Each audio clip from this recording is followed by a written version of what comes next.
લોકશાહીના હૃદય સમાન ગણાતી દેશની રાજધાની દિલ્હીની સડકો ગઈકાલે ફરી એક વખત આંદોલન, આક્રોશ અને અરાજકતાની સાક્ષી બની. સીજેપી એટલે કે કોકરોચ જનતા પાર્ટી દ્વારા આયોજિત ગઈકાલના મહાવિરોધ પ્રદર્શને દેશનું રાજકીય તાપમાન અચાનક વધારી દીધું. જ્યારે દેશના યુવાનો અને વિદ્યાર્થીઓ રસ્તા પર ઉતરે છે ત્યારે સત્તાના સિંહાસનો હલવા લાગે છે. આ ઇતિહાસ છે. પરંતુ જ્યારે આંદોલનની પાછળ અદ્રશ્ય રાજકીય દોરી સંચાર હોય, આગામી ચૂંટણીઓના સમીકરણો અને સસ્તી લોકપ્રિયતા મેળવવાની હોડ દેખાવા લાગે ત્યારે પ્રશ્ન થાય છે કે આ ખરેખર યુવાનોના ભવિષ્યની લડાઈ છે કે પડદા પાછળ રમાતું કોઈ મોટું રાજકીય સર્કસ. ગઈકાલનો આખો ઘટનાક્રમ શું હતો? શું આ કાર્યક્રમ પોતાના હેતુઓ સિદ્ધ કરવામાં સફળ રહ્યો કે પછી માત્ર એક મીડિયા સ્ટન્ટ બનીને રહી ગયો? આજે આપણે ભીડના આંકડાઓથી લઈને ફંડિંગના સ્ત્રોતો સુધી અને વિદ્યાર્થીઓની વાસ્તવિક માંગણીઓથી લઈને રાજકીય નેતાઓના છુપા એજન્ડા સુધી તમામ પાસાઓ પર ચર્ચા કરીશું. નમસ્કાર, ગુજરાત BS9 TV ન્યૂઝમાં આપની સાથે હું છું ભગવતી વિશાવડિયા. ગઈકાલની સવાર દિલ્હી માટે સામાન્ય નહોતી. પ્રશાસન પાસે પૂર્વ માહિતી હતી, છતાં પ્રદર્શનકારીઓની આક્રમકતાએ દિલ્હી પોલીસને કસોટી પર મૂકી દીધી. જરા નજર કરવી છે આખી ટાઈમલાઈન પર. સવારે 8 વાગે શું થયું ત્યારથી લઈને આખો ઘટનાક્રમ કઈ રીતનો રહ્યો. સવારે 8 વાગે દિલ્હીના રેલવે સ્ટેશનો અને બસ ટર્મિનલ પરથી પડોશી રાજ્યોના યુવાનો અને સંગઠનના કાર્યકરો ટોળા સ્વરૂપે એકઠા થવા લાગ્યા. 10:30 વાગે જંતર મંતર પર હજારોની મેદની જમા થઈ ગઈ. બેનરો પર મોટા અક્ષરે લખ્યું હતું, યુવા વિરોધી સરકાર, ભાનમાં આવો, અધિકાર આપો અથવા ગાદી છોડો. બપોરે 12:30 વાગ્યા આસપાસ આંદોલન માત્ર વિદ્યાર્થીઓ પૂરતું મર્યાદિત ન રહ્યું. વિપક્ષના કેટલાક મોટા ચહેરાઓ અને પૂર્વ સાંસદો મંચ પર ગોઠવાઈ ગયા. ભાષણોની ગરમી વધી. બપોરે 2:45 વાગ્યા નજીક પ્રદર્શનકારીઓએ સંસદ તરફ કૂચ કરવાનો પ્રયાસ કર્યો. બેરિકેડ્સ તૂટ્યા, પોલીસ સાથે ઘર્ષણ થયું અને આખરે હળવો લાઠીચાર્જ અથવા વોટર કેનનો ઉપયોગ કરવો પડ્યો. સાંજે 5 વાગ્યા આસપાસ સંગઠનના અગ્રણીઓએ એસી રૂમમાં પ્રેસ કોન્ફરન્સ કરીને આંદોલનની ઐતિહાસિક સફળતા જાહેર કરી દીધી. રાત્રે 8 વાગે દિલ્હીના સડકો તો ખાલી થઈ ગઈ, પણ સોશિયલ મીડિયા પર #CJP પ્રોટેસ્ટના નામે અડધી રાત સુધી વૈચારિક યુદ્ધ ચાલતું રહ્યું. હવે સવાલ એ થાય કે શું જંતર મંતર પર કથિત કોકરોચ પ્રોટેસ્ટ વાસ્તવિક વિદ્યાર્થીઓના આંદોલનને નબળું પાડી દીધું? આ સવાલ એટલા માટે થઈ રહ્યો છે કારણ કે ગઈકાલનું તમાશો જોયા પછી એ સમજાતું નથી કે ત્યાં આખરે ચાલી શું રહ્યું હતું. આ વિદ્યાર્થીઓનું આંદોલન હતું, રાજકીય રેલી હતી કે પછી કોઈ ઓપન માઇક શો હતો?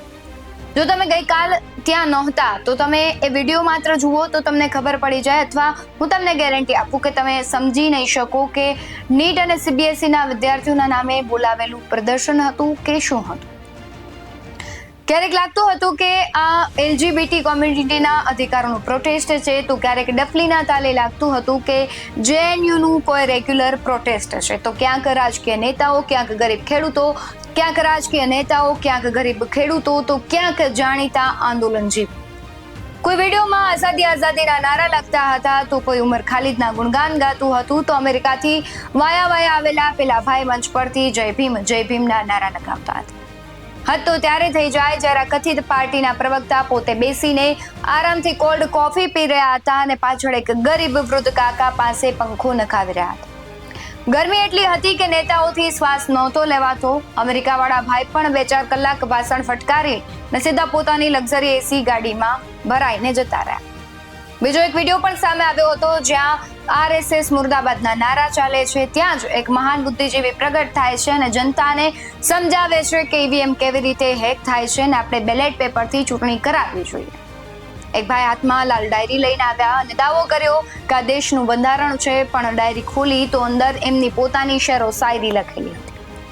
22 મિલિયન ફોલોવર્સનો દાવો કરીને જે મુવમેન્ટ દેશમાં હાઈપ ઊભી કરી, જે શિક્ષણ મંત્રીના રાજીનામાની માંગ માટે આટલો મોટો આક્રોશ બતાવવામાં આવ્યો.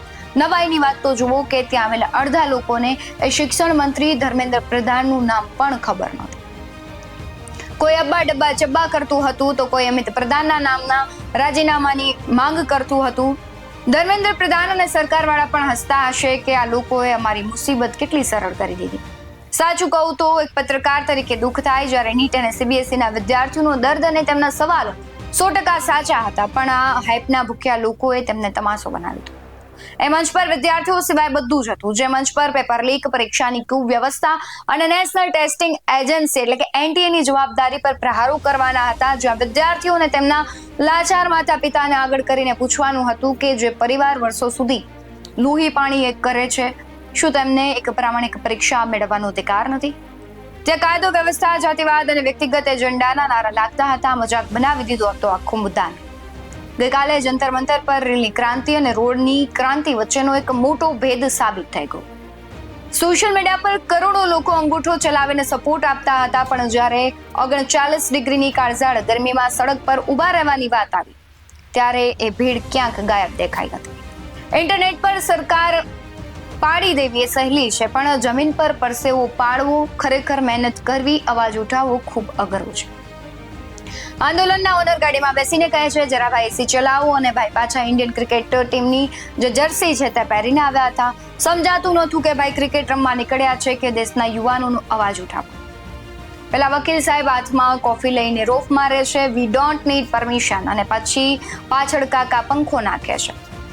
જે નેતાઓ 5 મિનિટ દિલ્હીનો તડકો સહન નથી કરી શકતા, એ સિસ્ટમ બદલશે?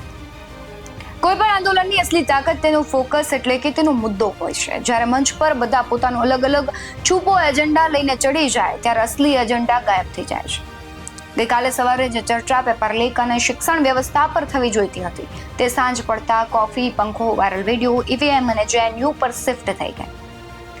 જ્યારે આંદોલનનો મુદ્દો ભટકે છે ત્યારે સૌથી મોટો ફાયદો સિસ્ટમ અને સરકારને થાય છે, જેના ખિલાફ આખું આંદોલન ઊભું કરાયું હતું. આજે સરકારના સમર્થકો આની મજાક ઉડાવી રહ્યા છે અને વિરોધીઓ પાસે બચાવમાં કહેવા માટે કંઈ જ નથી બચ્યું. વિદ્યાર્થીઓના ગંભીર મુદ્દાઓ ગઈકાલે મીમ્સ બનીને ટ્રેન્ડ થઈ ગયા. મંચ વિદ્યાર્થીઓનો હતો, પણ તેના પર વિદ્યાર્થીઓ જ નહોતા.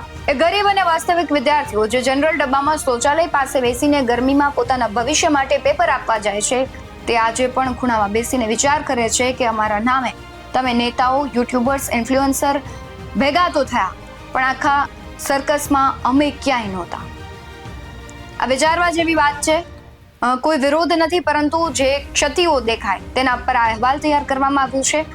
આ અહેવાલને લઈને તમારું શું માનવું છે કમેન્ટમાં જરૂરથી જણાવજો. બાકી આવા જ વધુ અહેવાલો સાથે ફરી મળતા રહીશું. તમે અમારી યુટ્યુબ ચેનલને સબસ્ક્રાઇબ કરવાનું અને ફેસબુક અને ઇન્સ્ટાગ્રામ પર ફોલો કરવાનું ભૂલશો નહીં. બાકી અવનવી અપડેટ્સ મેળવવા માટે આપ જોતા રહો BS19 ન્યૂઝ. નમસ્કાર.